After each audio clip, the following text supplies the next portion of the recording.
السلام عليكم يا حواسكنا وان يوم مراترتي كيري وندقنا دابتون حنجرو ربي ركون كنا انون دندو وانفرس الجنان حقاق المجنون تمنا يتدمنا همنا كنا متي ان شاء الله جنة بدام بدين ليسو وان كيري ارقنا وان يون هندبمتو كيري الرجران ربي سيهادم سوء إساتي كرنا إركو بران كمنو ربي إركون كنا ربي سيهادم سوء إساتي كرنا إركو بران كمنو ربي إركون كنا بسم الله الصلاة والسلام على رسول الله صلى الله عليه وسلم. السلام عليكم ورحمة الله وبركاته. كبجمتوتا جالتمتوتا دعوتوتا خينيا كون كوبي خينيا كوبي SB شويتي كوبي SB شوي يرو هندا كوبي ونددا كوبي اسم برانغها أكو بكمو يرو دبركيست تربي وانكنا والدورا دوبان مني مرتي غراچا سغنتا اولولا أدا جارميا سميوتا في بلالوتا خجلتو تنسري في جنة ربي إرت بنو نساني عادتما أكيك في كايون من مرتي قراچا مالي رت إيفتي وانجو إرى وجين إلال قويا كاليسا مكا أمتا ولوتي نمني توقو من مرتي قراچا إرت إياتي جارميا سميوتا في بلالوتا يكو إسادا قرابو فنجرة خانوما قبي فنت دالتا ولو خان جارميا سميوتا في بلالوتا خيستي قود إسا بياتوري أكسما مسينسا جارميا سميوتا في بلالوتا في أمير جارميا سميوتا في بلالوتا تاوران كان يرود إيرا تجاجلا توري كوري وليغلا جارميا سميوتا في بلالوتا كان تجاجلو أرخي سما أدى كابتلين إسيني داد دجرا هنگا دوما سغنتا خينياتي نفانا توران أفيرا خينيا خيسومان كي يغاما تورا اسكابتين اسكابي قبتنو إيجا جرا. السلام عليكم ورحمة الله وبركاته. وعليكم السلام ورحمة الله وبركاته.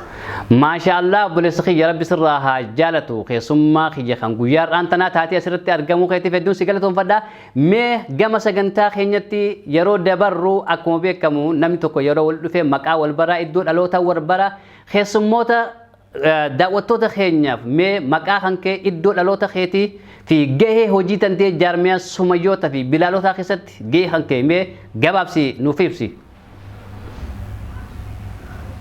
اسمي سجنتا خنرتنا في رفقاتوما. بسم الله الرحمن الرحيم. الحمد لله رب العالمين. الصلاة والسلام على أشرف الأنبياء والمرسلين نبينا محمد وعلى آله وصحبه أجمعين. أما بعد السلام عليكم ورحمة الله وبركاته. قبل ينكي إنك بجمتوتا دعوتوتا سرنا دعوتاني تهمت في سلوبة جراتني أني مكانكيا أحمد يوكان أحمد قاشو نانجاني ثلاثة أولو أنا جيلة موكا غندا غودا جلتي نمي خنبيكوس خنبينس أسمانك والورانو سنينجا غاهين أمو بجيكيا جارميا غري سميوتا في بلالوتا خيسا هوري وليغلا جينفيدي تين يورو إيرا هجتي يورو أما كنمو كاما مرنوتا والجنسا خيسا قدرتان جرا خدماتي. ما شاء الله بلسخية آمد ربي سرها جالتو مي كلت منغما يادا مناباني فتي دبرا قويا خليسا دالتا ولو توكو من مرتي قراچا جچون كان افيامو حمزة شجابر دلدلا يوتيوبي في اكسما دلدلا فيسبوكا بيزنس جچا يرو باي نموتا ببيكمو توكو توكو مكا داودان view isada baay'ee fachuudhaaf galiirratti kan hojjetaa ture dhalataa walloo tokko dhiyeessuudhaan jarmeenni sumayyootaaf bilaalota akka waan qabeenya walitti qabee maqaa ummata wallootiin horii walitti qabee fakkeessuudhaan achirratti yaada isaa kannee jira. Mee dhuguma jarmeenni sumayyootaa fi bilaalota kana keessatti yeroo baay'ee turu wajjin atilleen dhalataa walloo tahuudhaa wajjin dhimma kana irratti mee dhuguma jarmeenni sumayyootaa fi bilaalota maallaqa walitti qabee maqaa wallootiin walitti qabee jira. Maallaqa kana hoo eessa geesse? Mee waan kana irraa bal'inaan nu ibsi. Waa'ee dhimma obboleeyyan keenya sooshaal miidiyaa irratti maqaa garee sumayyootaa bilaalota maqaa daayirektara TV Nuur al-Hudaa maqaa TV Nuur al-Hudaa balleessaniif karaa gabaabatti jechuudha. Gareen sumayyootaa fi bilaalota dhiiga dhaabbate waggaami kala kosis jira ميديا نور الهدى وقامي راديو داندي حكات ثابت كان غرتي حركه غفنان ميديا نور الهدى دبرسه امه سلامه تقوماج جارميا نمو غري سميوتا بلالوتا كن جارميا غرتي مسجد غرغارا مدرسه غرغارا يتيم غرغارا حجاجوتا في منشدوتا غرغارا باركم كما لما في كدا فرر راحاسه اغا كدا شنيت كدا جهتي غرغارسا كمو فيسا بهيتي اما ميديا اسلاما اللي صارت الباسه الدنيا الباسه بسلامه تقوماجو قفرت تيفت ايغا ديما ميديا تيفت غرغارسا هند جرو مسجدا مدرسا مسكينا حجاجوتا هند سان شوفيتي حاجه ميديا ابتوف ميديا كان قفرت يفتت غرغار سمتي adda hakenna mu maqaa jaarmee garee sumayyootaa fi bilaalotaatiin bara 2016 kan dhaabbate jechuudha. Eegasii as gargaarsi kamuu kan xiyyeeffate miidiyaa irratti maqaa jaarmeyaa balleessu fi maqaa daayirektaraa balleessuun daldala yuutuubii ta'uu. Masya Allah, boleh sekinya Ahmad Rabbi Sirraha Jalatu.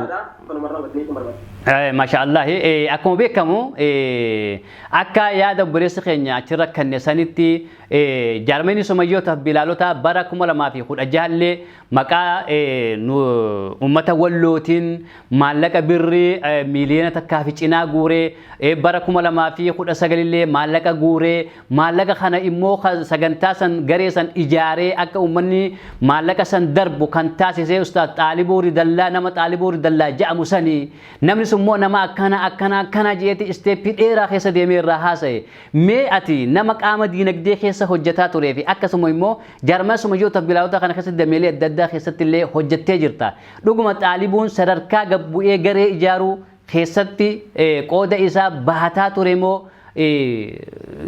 mee gareewwan inni ijaaree hawaasa inni as yaamee khoota gama kanatti qooda keessaa furadhaa khoota waan akkanaa ta'a jeen ati hanga jaarmaa kana keessatti jirtu agartee jirta? Dhimma gartee gargaarsa uummata walloo bara 2016 ismaalagni sassaabamee bara 2019 sassaabamee jabbanis keenya Hamzaa Sheenyaa bira dubbatu jiru. Obboleessa keenya wallooti kan dubbataa jiru jedhee bilbilaan walitti haasa'anii kan dubbatan. Dursa gargaarsi gartee ka ummata wallootiif guuramuu ka miidiyaa nuural hudaatiif guuramuu Xaalibuu Ridallaa keessan jiru jechuudha. Hawaasa kana walitti qabee jaarmaya kana ijaaru malee hooggantoonni dinagdeedhaa jaarmaya kana keessa dhuunfaadhaan jiran Xaalibuu fi dinagdee walumaa irratti jaarmaya kana keessatti. Kanaafuu obboleessi keenyas Hamzaa Sheenyaa waliin dubbatee akka waan jaarmaya garee sumayyoota bilaalotaa beekutti isa wajjin dubbatee maqaa balleessutti jiru. Dursa maqaa namaa balleessuuf seenaa jaarmaya kanaati fi keessa jaarmaya kanaa seentee barachuu qabdaa jenna. Masya Allah Rabbi Sirraha Jalatu. Obboleessi keenya kan sagalee san achirratti waraabe tarii informeeshina waa'ee jaarmayni kun akkana jechuu informeeshina dhaga'uu faa danda'a malee waa'ee jaarmaya kanaa nama hin beekne sagalee inni achirra dubbate keessa ifa galaadha. Haa ta'u immoo mee obboleessi keenya suni informeeshina waa'ee jaarmaya qabaatee dubbate moo akkanumatti Hamzaan Sheenyaa qindeessee nama walitti dhufeenya qaban waan akkanaa jee dubbatee afaan kaayisitti fakkaatamu mee nama bahee haasawa akkasii haasa'e dhalataa walloo ta'ee jaarmanii sumayyootaaf bilaalota walloo Jimmaa Arsii Harargee Shawaa Wallaggaa kutaalee Oromiyaan qabdu guutuuf keessatti hammateef keessaa qaba. Ati fakkeenyaaf dhalataa walloo taatee jaarmee sumayyootaaf bilaalota keessaa qooda qabda. Dhimma walloo irratti osoo hanqinni takka argame ati mataa kan kee jaarmaa kana keessa hin hojjettu jechuudha.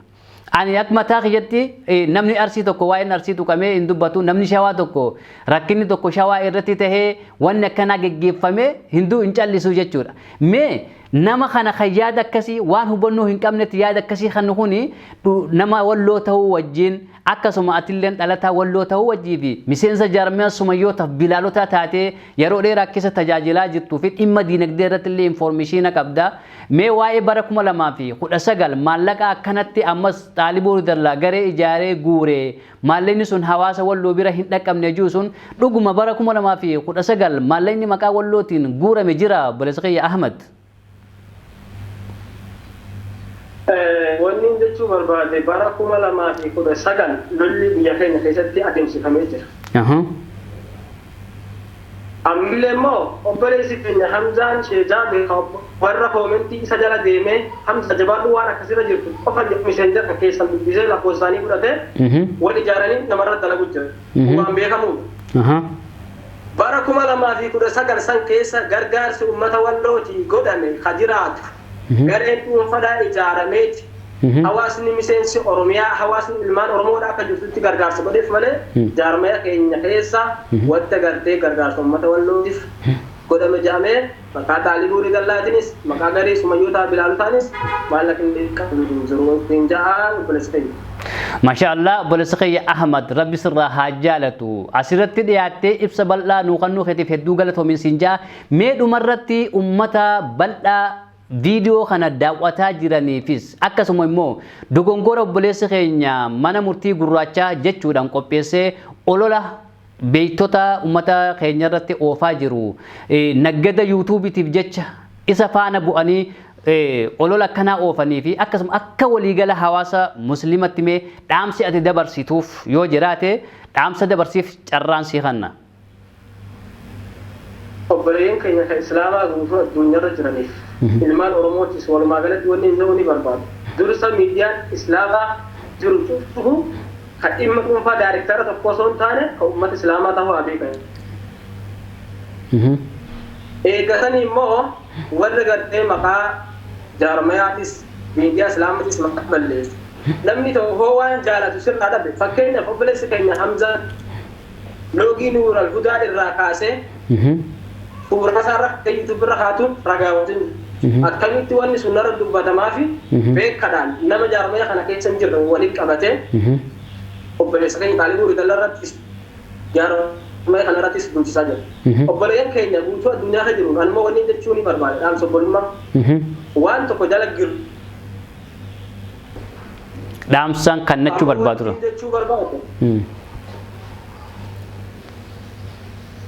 Gurbaachoo gartee gadamsa.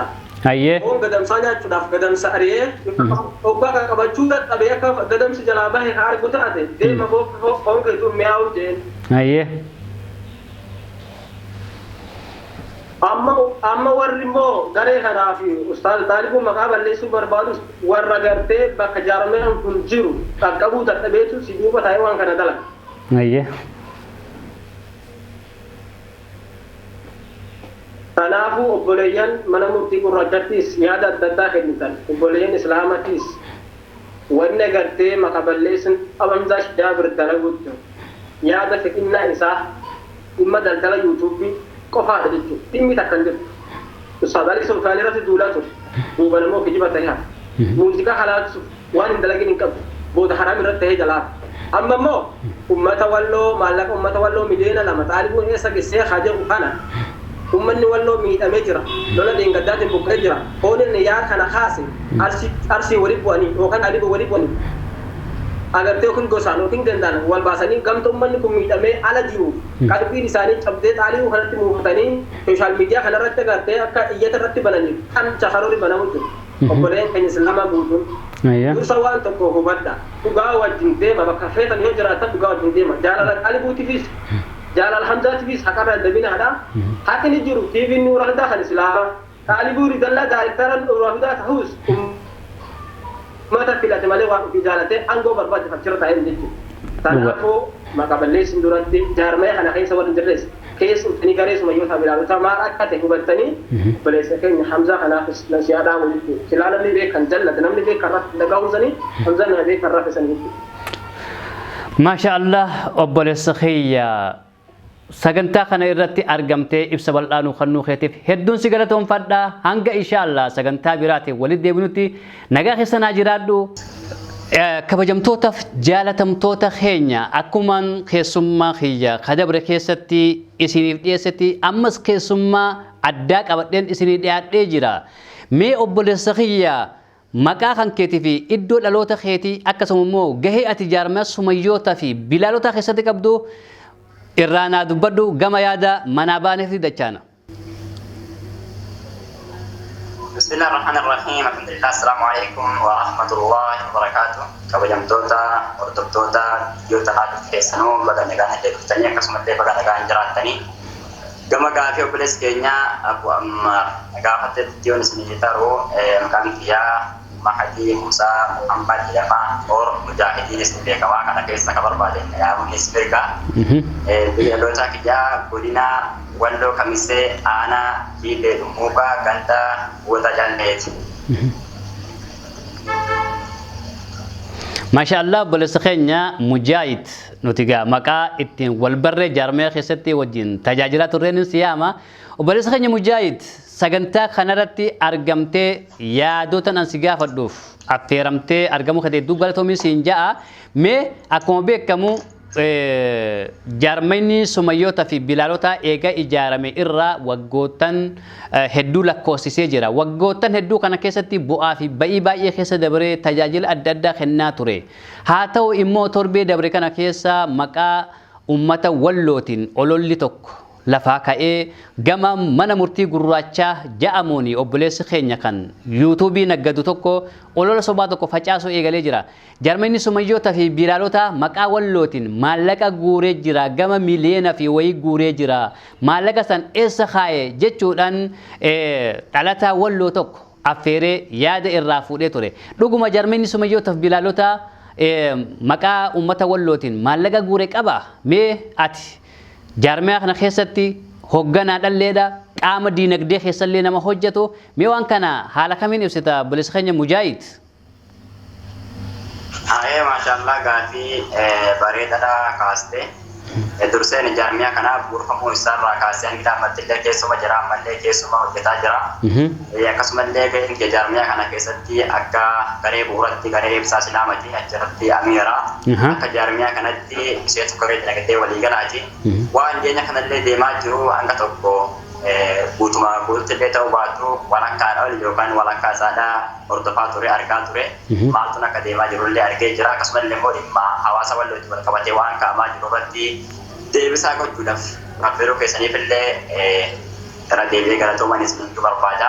Wanti suni hangam dhugaadha hangam soba isa jiru irratti anillee gabaabsa yaada kiyyaa ibsachuudha kan asitti argamu jechuudha. Dursa jaarmiyaan kun akkuma isiniin jedhe buurfamuu isaa keessatti jira akkasumallee giraarrallee keessuma jira waan ta'eef maqaa gargaarsa hawaasaatiin bara 2016 moo 17 fakkaatee 16 yeroo ilaalu 16 garsi godinaalee Oromiyaadha akka keessatti godhamee ture akka jaarmiyaa kanatti san keessa godinni tokko godina Walloo Ajjiidatti kan godhanii ragaa saniidhaan immoo suuree jiraatti ijoolleen gara garuu suuraa argee jira jechuudha. Deeggarsi immoo kan godhamee maallaquma sassaabamee jirurraa kan inni godhamee eegisanii immoo deebi'amee deeggarsi akka jaarmiyaa kanatti maqaa hawaasa Wallootiin taasifamee akka hin jirre nama kamiifuu ifa gochuudha kan hin barbaadu. Keessa fuudhee kini jaansan isuma fakkisan. Fakki kana immoo ammallee jaarmiyaa kana keessatti tajaajila kennaa jiru jechuudha. Maqaa Ustaas Faaliquutiin deeggarsi hawaasa Wallootiin maqaa hawaasa Walloo kan sassaabame akka hin kan dhowwatamellee akka hin jirre anis naannoo keenyatti dhalatee ture saboota lameen jechuudha. Sani wal qabate deeggarsi akka jaarmee garee ijaarame sana immoo hawaasa jaarmee osoo hin taane hawaasa jaarmeen jiru kan usta jaarmee keessa jira kan irratti hirmaatanii sana immoo waan Ustaas Faaliquudha wal qabatu miti waan jaarmeedha wal qabatu Ustaas Faaliquudha keessallee amallee hin argamne akkasumallee immoo hirmaannaa sagalee keessatti keessatti hin argamne maallaqaan isatti keessatti hin argamne kana wal qabatee kan achirratti gaafa hirmaannaa godhee miseensota jaarmiyaa jiranii fi kan ala jiran jechuudha. Akkaawuntii nama irratti argame akkaawuntii ijoollee Wallooti.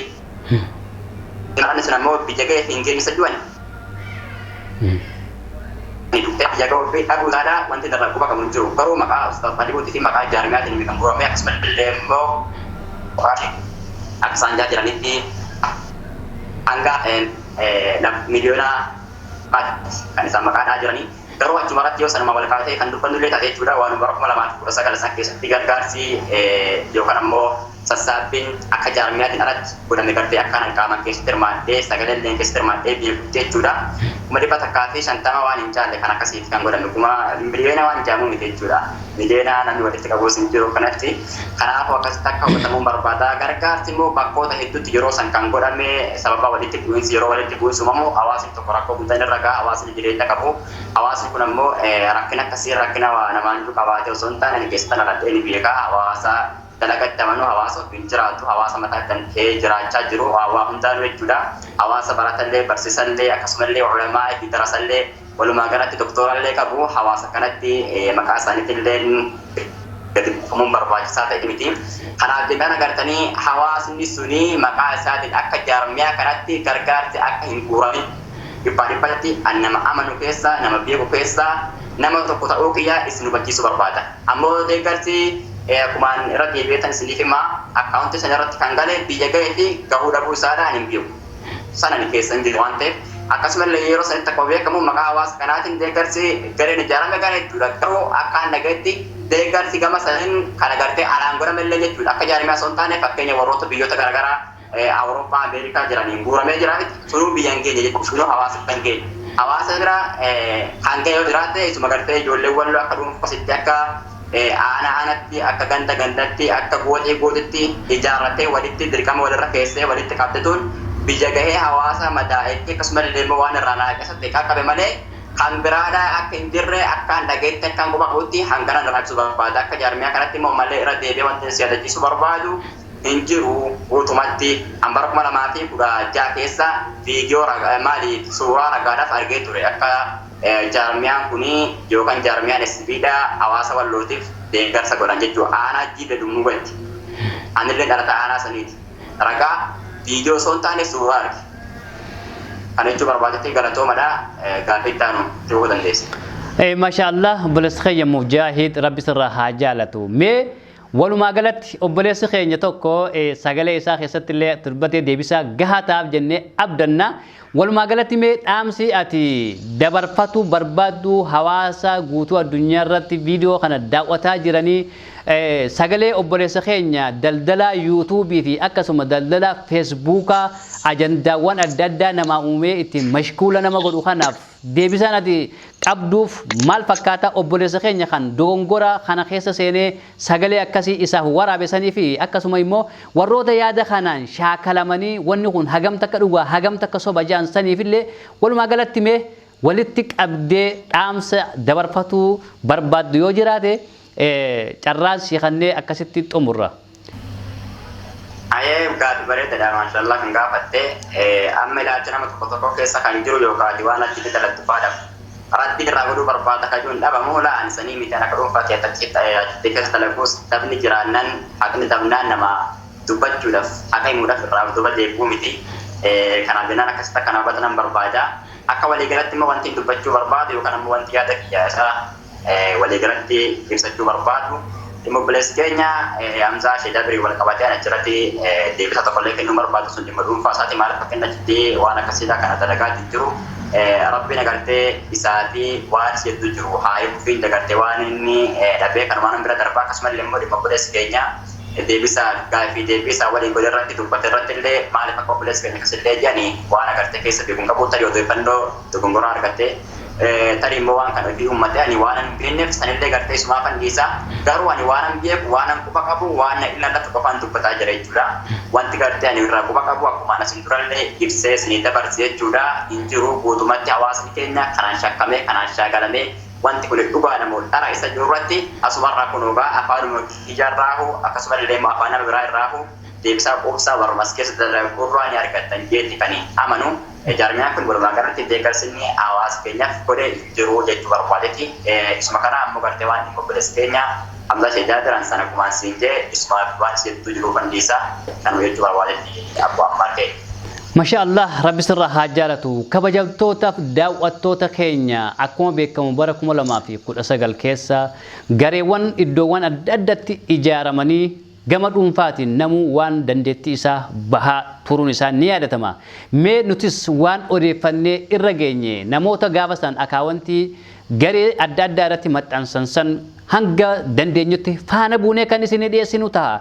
dhugaan yeroo kamuu hin dhokatu ifa ba'a. Kanaaf inshaallah wantoota akkana kanaan shaakalamtanii qalbii teessan akka hin hirre jaarmeenyi sumayyoota fi bilaalota qajeeltota siriif jannata rabbii eega bara 2016 irraa eegalee waa'ee gargaarsaa irratti akka hirmaatanii fi akkasuma immoo gaafa naannoo Somaalee keessa buqqaatota naannoo Somaalee buqqaatota gammoojjii Baalee keessatti buqqaan dhaqee ziyaaruu fi gaafa kan Adaamaa qubatan qofa dhaqee ziyaaree jira malee dhimma gargaarsa adda addaa maqaa jaarmiyaatiin wanni jedhamee ijaaramee gargaarsi guurame tokko akka hin jirre iddoowwan adda addaatti mul'ataa jira.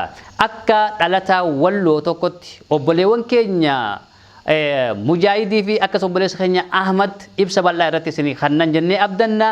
Anis jaarmiyaa sumayyoota fi bilaalota keessaa dhalataa Harargee ta'u wajjin jaarmeenyi sumayyoota bilaalota Jimma, Arsii, Wallagga, Shawaa kutaalee guutuu Oromiyaa of keessatti hammatee jira.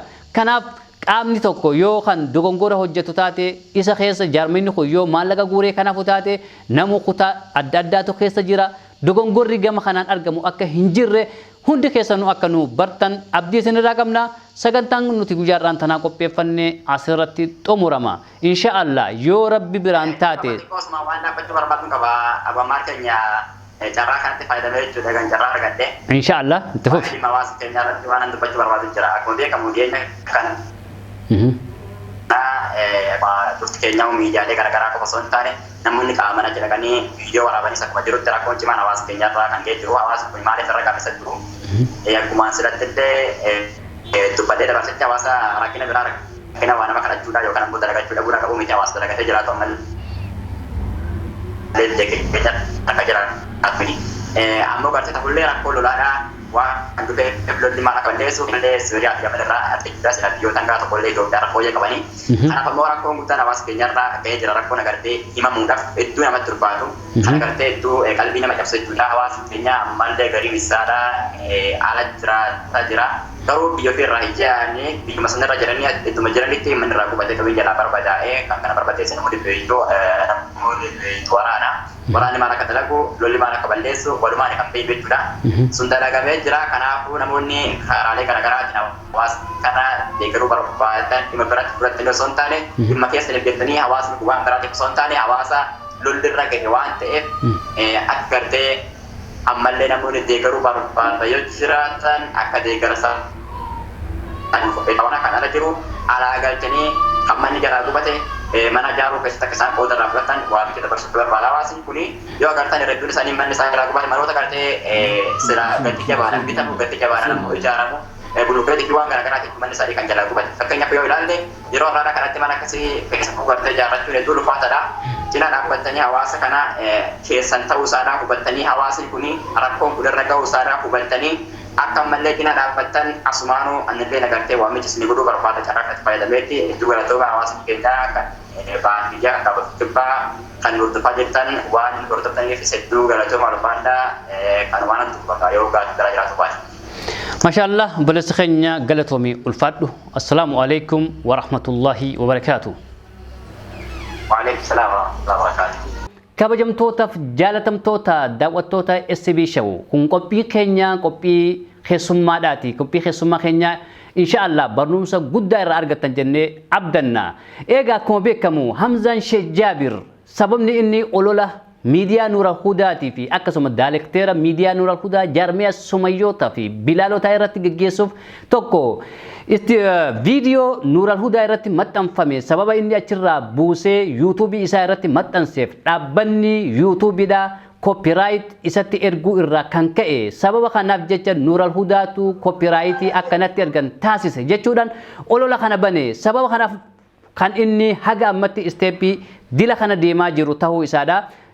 Obboleewwan keenya dhaamsa isaan nu dabarsan irraa kan hubattan jechuudha. Kanaaf inshaallah obboleessa keenya daldala yuutuubii ta'uu fi akkasuma immoo maaliif dogongoraan an dalage maaliif narratti hubatanii akkasuma maaliif viidiyoowwan an yuutuubii keeyyarratti maxxanse dhaabbanni yuutuubii maqaa Nuural Hudaatiin copyright narratti erga jechuudhaan olola kana banuu isaadhatu ifa galaadha jechuudha. Kanaaf Daayirektarri miidiyaa Nuura Hudaati fi dura taa'an jaarmiyaa Sumayyoota fi Bilaalota akkasuma diinagdeedhaan wal quba qabaatu dhabuu fi akkasuma immoo jaarmaa kana gareewwan adda addaa ijaaree qooda irraa fudhataa wanni inni jiru akka hin jirre dhalataan walloodha ibsa bal'aa isinii kenneeti jira. Kabajamtoota daawwattoota keenya qophiin guyyaa har'aan tanaa qopheeffannee isiniif dhiyaanne kana fakkaata. Hanga qophii biraatiin walitti deebinutti nagaa keessa nuuf jiraadha.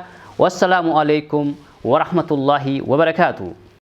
السلام عليكم يا حواسكنا وان يوم مراترتي كيني وندقنا دبتون حنجرو ربي ركون كنا انون دندو وان فرس الجنان حقاق المجنون تمنا يتدمنا همنا كنا متي ان شاء الله جنة بدان بدين ديسو وان كيني ارقنا وان يون هندبمتو كيني رجرانا ربي سيهدم سوء إساتي كرنا إركو بران كمنو ربي إركون كنا ربي سيهدم سوء إساتي كرنا إركو بران كمنو ربي إركون كنا